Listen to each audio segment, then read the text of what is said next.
Olá, um excelente dia para você que acordou bem cedinho para acompanhar o Manhã no Ar. Hoje é quarta-feira, 30 de agosto de 2017 e você confere o que é destaque nesta edição. 5 pessoas ficam feridas em acidente envolvendo 3 carros no bairro Armando Mendes, na zona leste de Manaus. O condutor perdeu o controle e também colidiu com o veículo de trás. Denatan discute aqui em Manaus regras mais rígidas para a aquisição da carteira de motorista. Depois de queda de 90% do faturamento, taxistas apelam para o sistema de lotação na capital. A prática é polêmica, porque pode ser confundida com as lotações que são proibidas por lei. Davi Almeida nega desperdício de dinheiro público e diz que vai deixar os cofres do Estado com folga. O Estado tem hoje em caixa 311 milhões. Aqui no estúdio, a gente repercute a exploração de uma reserva florestal que causa impactos em toda a Amazônia. Isso e muito mais a partir de agora. Manhã no Ar, o seu dia começa aqui.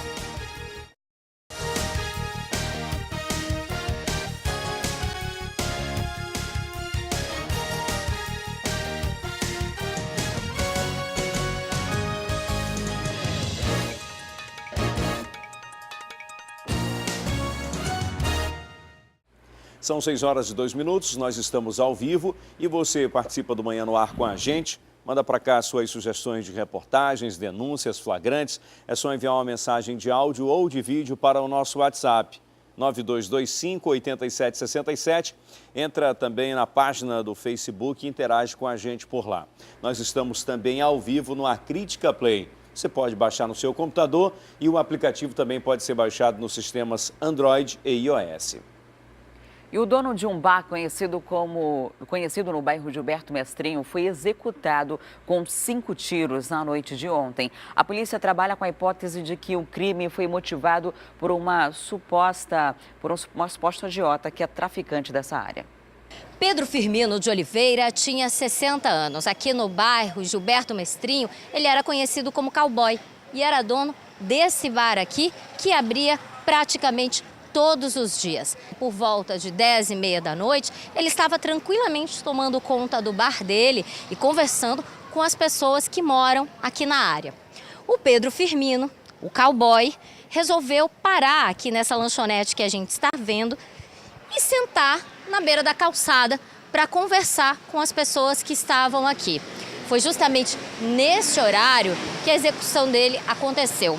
2 homens em uma moto chegaram aqui nessa rua e atiraram 5 vezes no cowboy. Esse crime chocou tanto todo mundo que estava aqui na hora que os motociclistas, os atiradores, saíram aqui por essa rua, a Rua Fortaleza, na tentativa de fugir e foram perseguidos por pessoas que estavam aqui no local e que eram amigos do cowboy, por mototaxistas. Os 2 atiradores não foram identificados. Quem vai investigar esse crime agora é a Delegacia Especializada em Homicídios e Sequestros, que tem apenas uma pista. De acordo com as informações que foram dadas para a equipe da perícia técnica, que esteve aqui no local e que inclusive isolou ali a área da lanchonete, o Pedro Firmino, o cowboy, pode ter sido morto por uma dívida de jogo. Ele havia pego dinheiro emprestado com um agiota, que é traficante conhecido aqui da área, e como ele não conseguiu pagar esse valor, ele pode ter sido executado. E um jovem de 18 anos, por pouco, não foi executado por traficantes no bairro Mauazinho. Ele já estava amarrado quando foi resgatado por policiais militares. Segundo a PM, o homem estava envolvido com dívidas do tráfico de drogas. O William de Souza Silva, de 18 anos, é usuário de drogas. Ele era acostumado a comprar maconha, cocaína, dos traficantes que moram próximo à casa dele. De acordo com o depoimento dessa vítima no 29º Distrito Integrado de Polícia, essas drogas eram compradas fiado. A dívida foi aumentando e não foi quitada. Por esse motivo, o William seria executado. Por volta do meio-dia, ele foi colocado à força dentro de um carro por 3 homens. Esse trio trouxe ele até esse beco Nova Esperança, que fica no bairro Mauazinho. Os homens desceram com ele até o final do beco e disseram que ele iria ser morto. Um dos traficantes chegou a disparar 3 tiros para o alto e afirmou que o quarto seria na cabeça dele. O que chama a atenção nessa história é que, nesse momento, passou por aqui uma viatura da Polícia Militar. Os policiais ouviram os disparos e resolveram averiguar a situação. E encontraram o William, que estava prestes a ser assassinado. O trio fugiu. O William foi encontrado com diversas escoriações pelo corpo, estava bastante assustado. Ele foi ouvido no 29º Distrito Integrado de Polícia, mas temendo a própria vida, resolveu não registrar o boletim de ocorrência. E uma mulher denunciou o marido, um sargento do Exército, por agressão. A confusão aconteceu porque a vítima desconfiou que o homem estava tendo um relacionamento fora do casamento e foi tomar satisfação. Tudo aconteceu no último sábado no bairro Cidade de Deus. O sargento do Exército, de 44 anos, resolveu convidar a esposa para curtir um momento de lazer com os amigos do trabalho. Ao chegar no local, a mulher começou a conversar com os amigos e, quando sentou na mesa, reconheceu uma mulher. Na verdade, há semanas, ela mexeu no telefone do esposo e, de repente, encontrou fotos e também mensagens comprometedoras da moça. Foi então aí que ela resolveu conversar com o marido e perguntou que tipo de relacionamento ele teria com a mulher. O esposo, revoltado, disse que ela era apenas esposa de um dos amigos do trabalho. A mulher não se deu por satisfeita e resolveu, na verdade, encarar a mulher e perguntou o que ela tinha com o esposo. Ela simplesmente negou e falou que o marido dela, que era amigo do esposo dela. A mulher não acreditou e resolveu conversar com o esposo da moça. Ele disse que não estava a par da situação e que não estava ciente do que estava acontecendo, e muito menos das mensagens que ela teria passado para o sargento. Foi então aí que o sargento do Exército ficou revoltado com a situação e disse para a esposa, a vítima, que ela estava estragando uma amizade de anos. O casal, que estava no almoço, foi embora e o sargento, revoltado, resolveu agredir a esposa. Deu com as 2 mãos no meu rosto e começou com um soco. Quando ele começou com o soco, os amigos dele seguraram ele, né? Mandaram ele para dentro e mandaram vir para casa. Quantos socos? Com vários socos, mas pegou só um na minha boca, que está machucada, e o meu olho. E ele está cada vez mais assim, causando medo, fora de controle. Ele fica fora de si quando ele está chateado, quando ele está com raiva. A esposa ficou totalmente machucada. Veio para casa com a filha, que na verdade não é filha do sargento, e quando chegou, decidiu denunciar. Foi até o quarto DIP. Quando chegou no quarto DIP, simplesmente o delegado plantonista disse que nesse caso não era possível registrar um boletim de ocorrência. Aí, chegando lá, eu falei para o policial que eu queria abrir um boletim de ocorrência, ele falou que não podia. Não poderia abrir um boletim de ocorrência porque agressão de marido e mulher não era boletim. Não poderia fazer boletim, só se fosse um flagrante, né? Se fosse um flagrante. Aí eu peguei e vim embora para casa, mandei meu irmão pegar e vim para casa no sábado. Só quero justiça. Eu quero o direito da mulher, o direito que eu tenho como mulher também. E qual é o alerta que você deixa para as outras mulheres que passam por essa mesma situação? Não fique com medo, tome coragem, denuncie e vá à frente. Porque senão é mais uma que vão fazer, mais outras, se a gente não denunciar agora. Como na primeira tentativa a dona de casa não conseguiu registrar o boletim de ocorrência, essa semana ela procurou a Delegacia da Mulher no bairro Cidade de Deus e já está sendo assistida pela Polícia Civil. E uma igreja no bairro Cidade Nova tem sido alvo constante dos criminosos. Segundo os fiéis, o local já foi assaltado 5 vezes. Na última ação, os bandidos levaram as câmeras do circuito interno de segurança e os equipamentos de som. O prejuízo é de R$10 mil. Essa aqui é a escada que dá acesso à Igreja Tabernáculo de Deus, aqui no bairro Cidade Nova, zona norte de Manaus, na Avenida Noel Núteos. Essa escada é utilizada pelos fiéis e ultimamente tem sido muito utilizada também pelos ladrões. Nos últimos meses, essa igreja já foi alvo de pelo menos 5 furtos. O último ocorreu na segunda-feira, dia 28 de agosto, por volta de 1h da madrugada. O ladrão chegou aqui com o rosto coberto com uma meia e também com um boné para esconder o rosto.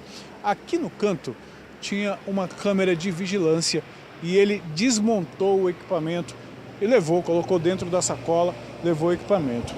No fim do corredor também havia outra câmera de vigilância. O equipamento estava montado exatamente neste ponto aqui.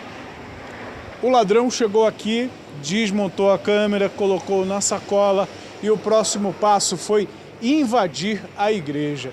E ele começou por esse cadeado aqui. Como ele não conseguiu quebrar o cadeado, ele quebrou a maçaneta e conseguiu entrar na igreja. E aí dentro, esse assaltante fez a festa.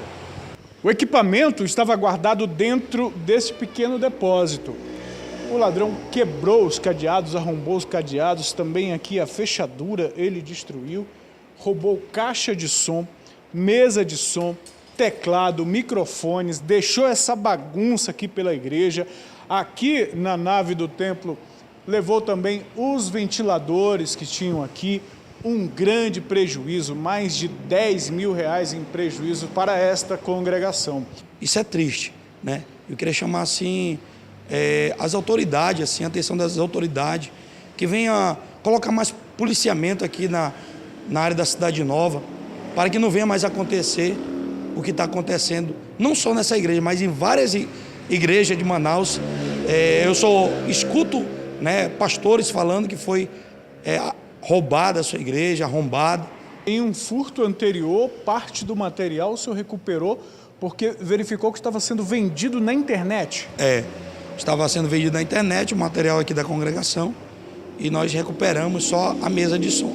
Dessa vez, além da caixa de som, teclado, microfones, muita coisa foi levado da igreja. Tem uma caixa de som que o pastor tem a foto, disponibilizou a foto desse equipamento. Então, se você vê esse equipamento à venda, denuncie, entre em contato com a polícia para que os responsáveis sejam identificados e presos para responderem por esse crime. E um jovem de 19 anos foi preso depois que a polícia encontrou drogas escondidas dentro da geladeira do kitnet onde ele morava. O Janderson Ferreira Teixeira, de 19 anos, foi preso em uma kitnet que fica ali no Beco Nonato, no bairro Cachoeirinha. Mas essa prisão só pôde acontecer depois de uma denúncia feita ao Disque Denúncia do Departamento de Repressão ao Crime Organizado. Delegado, como é que aconteceu essa prisão? Primeiro eu queria agradecer a participação da população que já tem cansado dessa onda de tráfico, de bocada de tráfico, e tem denunciado muito ao nosso Disque Denúncia da RCO. Então, nós fomos até o local, juntamente com a equipe do 1º Distrito Policial. Em razão da Operação Pacificador, a gente tem trabalhado junto, né, na tentativa de diminuir os índices de homicídios. Fizemos uma revista e realmente encontramos. A informação era que tinha armamento pesado e que tinha droga, mas nós encontramos dentro da geladeira somente a droga. Fizemos a prisão em flagrante. É importante a gente falar que essa prisão, assim como outras que têm acontecido, né, faz parte aí de uma grande operação que está sendo feita nessa área da cidade para diminuir o número de homicídios consequentes aí do tráfico de drogas, não é isso? Uma parceria aí, inclusive, com outras delegacias também. É um fato público e notório essa situação dos homicídios na Zona Sul, mas a maioria deles é em razão do tráfico de drogas. Então, você controlar o tráfico, diminuir, você automaticamente diminui os índices de homicídio local. A população, a comunidade pode ajudar nesse trabalho e deve fazer isso através do Disque Denúncia, então. Sim, o Disque Denúncia, e também tem o que você é anônimo, o 181 da Secretaria de Segurança Pública, eles repassam também para a gente. Mais fácil, 181, você faz a denúncia, não precisa dar seu nome, que aquilo vai servir como uma checagem inicial, uma verificação de procedência. E todas as denúncias nós estamos deslocando as equipes para verificar. E não só na Zona Sul, pode ser feito em qualquer área que nós estamos verificando. E um acidente envolvendo 3 carros no bairro Armando Mendes deixou 5 pessoas feridas. Segundo testemunhas, tudo foi causado por causa da manobra perigosa de um dos condutores.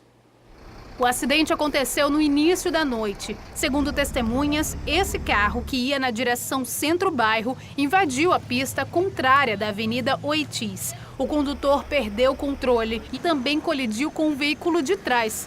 O dono da S10 machucou levemente as mãos. Ele saiu da traseira do carro, não sei se ele ia ultrapassar, não sei o que ele ia fazer. Ele pegou 30 centímetros da faixa do meu lado. Aí ele bateu e rodou por trás do carro e pegou outro carro que vinha acendindo atrás da S10. Né? O motorista que causou o acidente estava com outras 3 pessoas no carro. Eles foram levados para o Hospital Platão Araújo. Meu irmão quebrou a perna, o cunhado dele torceu o joelho, meu pai não entrou de maca, ninguém não sabe não, que tem que fazer algum exame, né, para saber. E o menino só bateu o olho, tá com o olho roxo. O terceiro condutor foi levado para o Hospital 28 de Agosto para exames, mas passa bem. E na noite de ontem, 2 homens assaltaram uma escola estadual no bairro Lírio do Vale 2. Sobre este assunto, eu converso agora com o repórter Danilo Alves. Olá, Danilo, bom dia. Como os bandidos conseguiram entrar nessa unidade de ensino?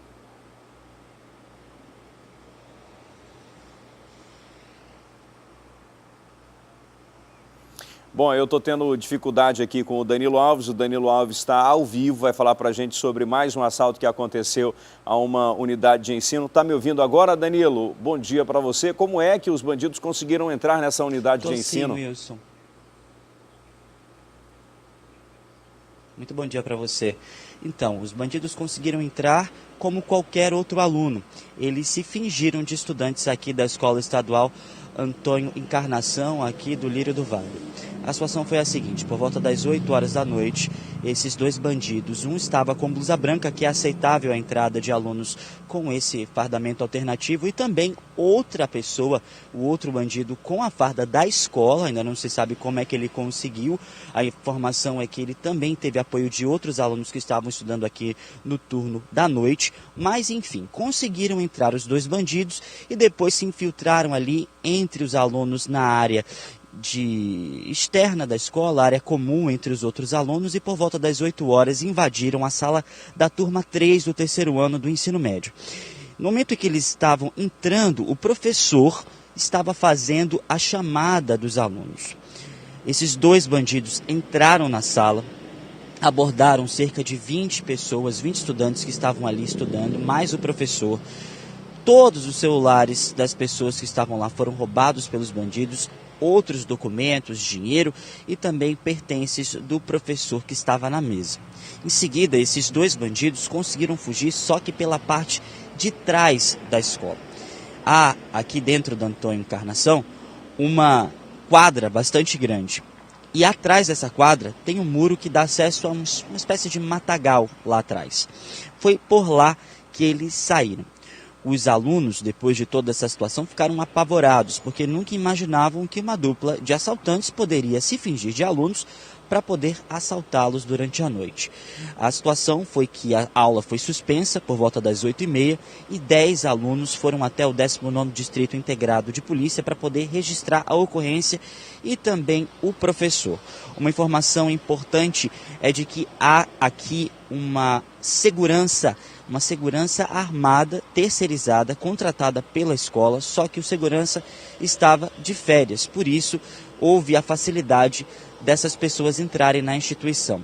Uma outra informação também é de que a própria coordenação aqui da escola já tinha pedido dos estudantes uma contribuição de R$3 para a confecção de uma carteirinha de identificação de alunos, uma espécie de alternativa para coibir a ação desses bandidos. Infelizmente, isso não aconteceu. Os bandidos continuaram, não se inibiram, apesar também de aqui próximo ao local e aqui na escola haver câmeras de segurança.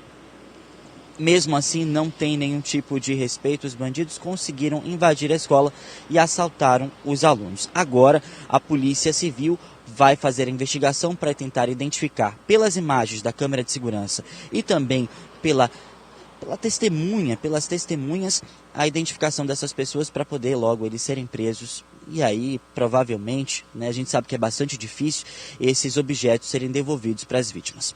Volto com você, Wilson. Pois é, né? As câmeras de vigilância já não mais intimidam a ação desses criminosos.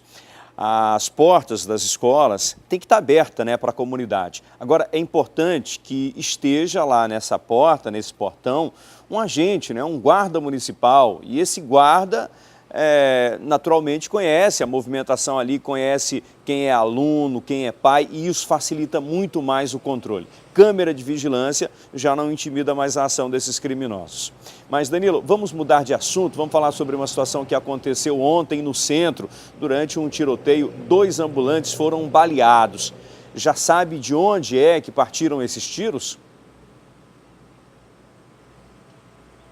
Muito disse-me-disse, sabe, Wilson? Algumas pessoas falam que foi através da arma da própria polícia militar, outras pessoas dizem que foi pela arma dos bandidos, mas a história é a seguinte, é uma história que chama a atenção porque foi no meio do centro comercial, ali do centro histórico, por volta das 3 horas da tarde, esses policiais militares da 24ª SICOM estavam entre as ruas Joaquim Sarmento, ali bem no centro da cidade, perseguindo 2 bandidos que haviam assaltado uma transeunte, uma pessoa que passava ali pelo local, uma cidadã, mas não conseguiram identificá-los, não conseguiram pegá-los. O que foi que aconteceu foi uma troca de tiros, segundo a própria PM.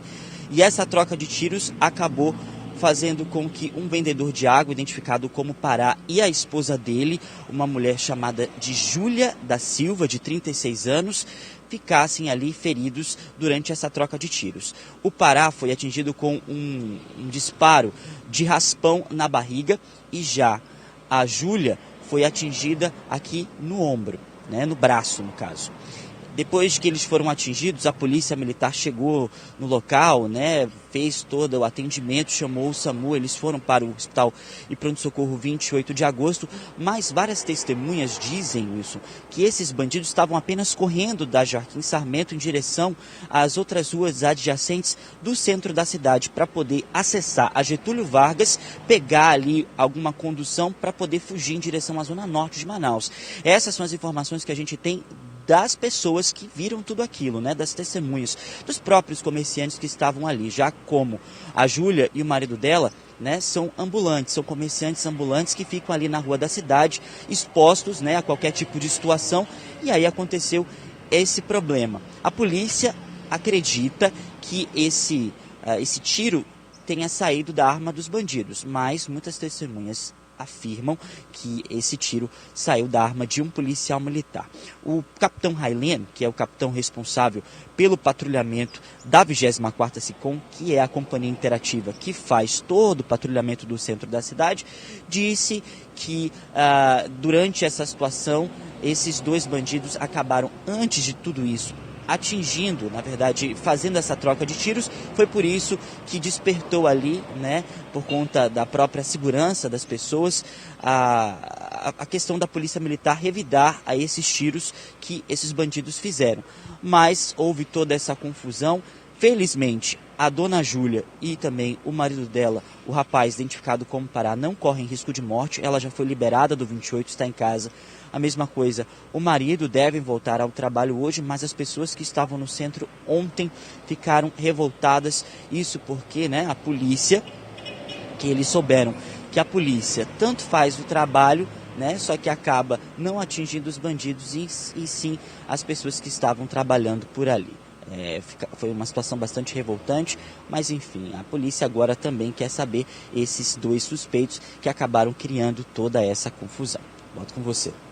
Bom, se a polícia recebe bala, ela também vai responder na força proporcional, né? O problema é que aquela área é uma área de grande movimentação e é um risco muito grande, né? Outras pessoas poderiam também ser atingidas. Até daqui a pouco, Danilo. E o Wilson Lima, depois de uma queda de 90% no faturamento, os taxistas aqui de Manaus desenvolveram um aplicativo de corridas compartilhadas. E essa foi a maneira que a categoria encontrou para driblar a concorrência e protestar. E a medida já está dando o que falar. Ronei é taxista há mais de 20 anos. Quando começou na profissão, a renda diária girava em torno de R$200 só de lucro. Mas há 2 meses, a realidade mudou. O que ganha hoje com as corridas, ele diz que não consegue pagar nem as despesas do carro. Ficou difícil, realmente atrasou as contas, atrasou os compromissos devido à falta de corridas, né? A concorrência desleal realmente ela denegriu, acabou com a nossa categoria em termos financeiros, né? Segundo a categoria, mais de 800 taxistas estão inadimplentes com a prefeitura. Para tentar reverter a situação, foi criado um aplicativo que, entre outras vantagens, dá descontos nas corridas. Nós estamos com uma semana no mercado, o aplicativo 7Taxa, e nós já temos mais de 200 carros cadastrados e já está surgindo o efeito.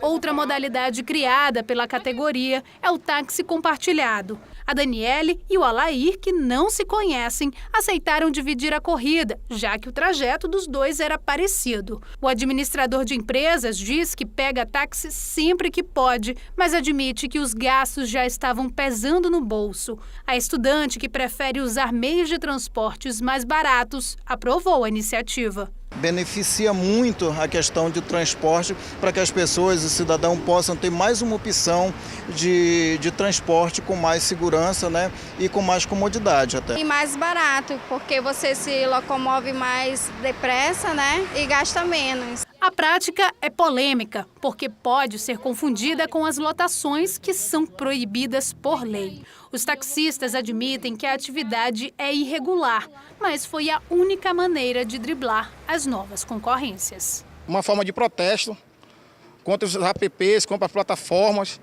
E quem tem família em casa que está pedindo as coisas, não estamos conseguindo pagar nossas contas, muito menos levar filho para colégio, remédio e essa manutenção diária, tudo.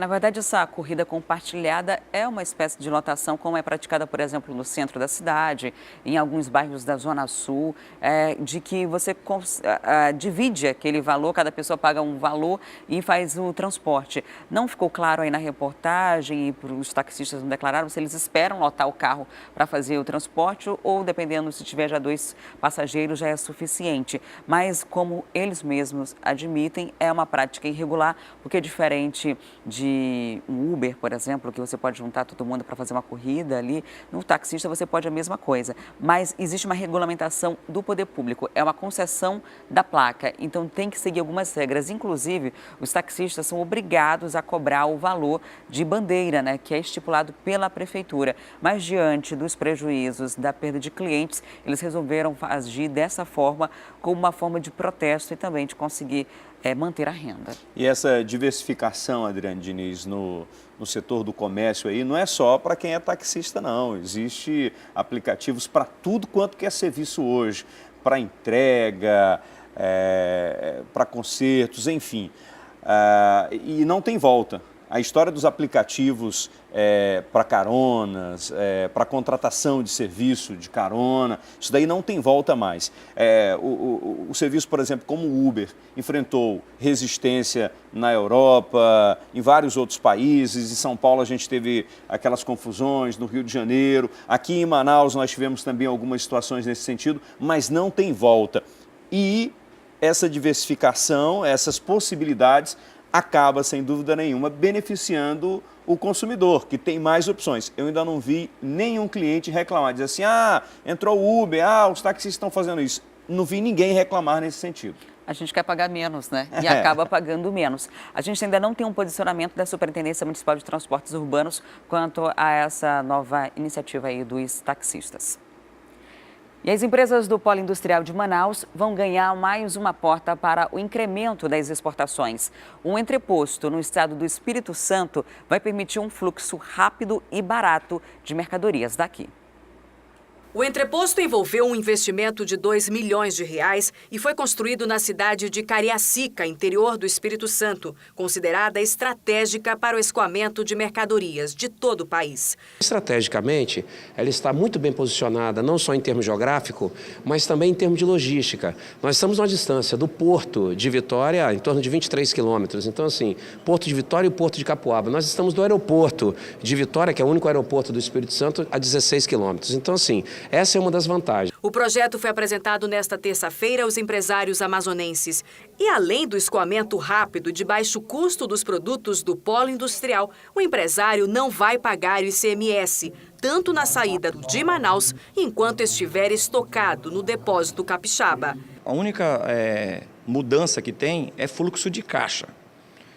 Ao transferir a carga para o entreposto do Espírito Santo, o ICMS ele fica suspenso até a venda 180 dias. Esse é o 6º entreposto da Zona Franca e deve começar a receber cargas a partir de outubro deste ano. Para a Federação das Indústrias, vai ajudar a melhorar a competitividade dos produtos daqui do estado. Para as indústrias é excelente. A gente não só posterga o imposto, como a gente tem o produto mais próximo de quem vai utilizá-lo. Ontem, o governador interino Davi Almeida foi ao Tribunal de Contas rebater as acusações feitas sobre as contas do Estado. Ele disse que não existem gastos excessivos e que vai deixar os cofres do Amazonas no azul. Foi uma manhã movimentada no Tribunal de Contas do Estado. Todos atentos à visita do governador interino Davi Almeida. Ele se reuniu a portas fechadas com membros da corte. Na segunda-feira, o governador eleito, Amazonino Mendes, veio ao TCE questionar gastos excessivos feitos pelo interino e pediu o bloqueio das contas para não assumir um estado endividado. O saldo negativo seria de R$1 bilhão.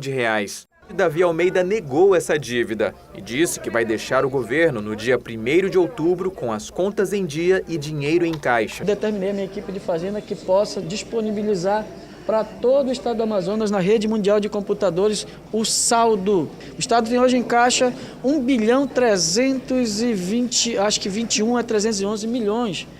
Então o que se está falando? Estão pregando caos onde não existe. Mesmo assim, o Ministério Público de Contas está preocupado com um esvaziamento dos cofres do Estado, faltando um mês para a diplomação do novo governador. Na sessão de quarta-feira, o TCE vai julgar a medida cautelar feita pelo Ministério Público de Contas e que pede a redução dos gastos do governo pelos próximos 30 dias, até a transição de mandatos. Antes dessa decisão, a equipe de Davi Almeida vai ter 30 minutos para uma apresentação técnica sobre as finanças do Estado diante dos conselheiros do tribunal. Uma situação em que as duas partes vieram aqui, externaram seus pontos de vista. Nada melhor do que nós termos os números para confrontarmos e o bom senso irá, com certeza, imperar, que é uma postura dessa Corte de Contas ao longo de toda a sua história. E agora eu tenho um recado para você que está cansado do aluguel e quer um lugar para chamar de seu. Então, agora é a hora. Oportunidade imperdível da Tecnisa para você resolver a sua vida. Vem aí a maior promoção do Le Boulevard. É a sua chance de morar em uma área nobre da cidade, na Jacira Reis, esquina com a Avenida Coronel Teixeira, perto de tudo. A poucos minutos do Amazonas Shopping, Shopping Ponta Negra, supermercados, escolas, padarias. Olha essa loucura de promoção e me diga se não é imperdível. Cobertura duplex, 179 metros quadrados, 4 suítes, 4 vagas de garagem, de R$ 1.101.930. Sabe por quanto? Apenas R$ 690 mil. São R$ 411.930 de desconto. Com isso, você pode imobiliar seu apartamento inteiro e dá até para comprar mais um. Olha só, unidade de 71 metros quadrados, uma vaga de garagem de R$ 407.220 por apenas R$ 329.500. Já a unidade de 91 metros quadrados, com 2 vagas de garagem de R$ 559 mil por apenas R$ 446.700. Você pode usar o seu FGTS como parte do pagamento. Venha conhecer e se encantar pelo Le Boulevard. reservar. São apartamentos lindos, prontos para morar, com fino acabamento. E a Tecnisa facilita mais ainda, podendo praticar esses valores à vista ou financiado por qualquer banco. Venha visitar os decorados no próprio empreendimento, na Jacira Reis, esquina com a Avenida Coronel Teixeira, e feche negócio. Outras informações no 3625-2525 ou no WhatsApp 8246-5505. Vamos agora saber por onde está o nosso drone, trazendo imagens neste momento lá do complexo, na verdade da rotatória do produtor, lá na zona leste da capital. Olha aqui, ó, tranquilo, sem maiores dificuldades, a bola está rolando ali, o condutor não enfrenta dificuldades. Neste momento, né, o condutor que está vindo ali da Avenida Camapuã, o condutor que está seguindo aí pela Avenida Altais Mirim, o condutor também que segue ali para o bairro Cidade de Deus, não enfrenta dificuldades, o trânsito é tranquilo nessa hora, né? São 6h36, é boa opção para você neste momento aí que está seguindo para a rotatória do produtor na zona leste da capital. E depois do intervalo comercial, a gente vai falar sobre o decreto presidencial que liberou a exploração de uma reserva aqui na Amazônia. O projeto foi modificado depois de protestos, mas a ideia principal continua sendo muito prejudicial à Amazônia. A gente vai abordar esse assunto logo depois do intervalo, então não saia daí que a gente volta já.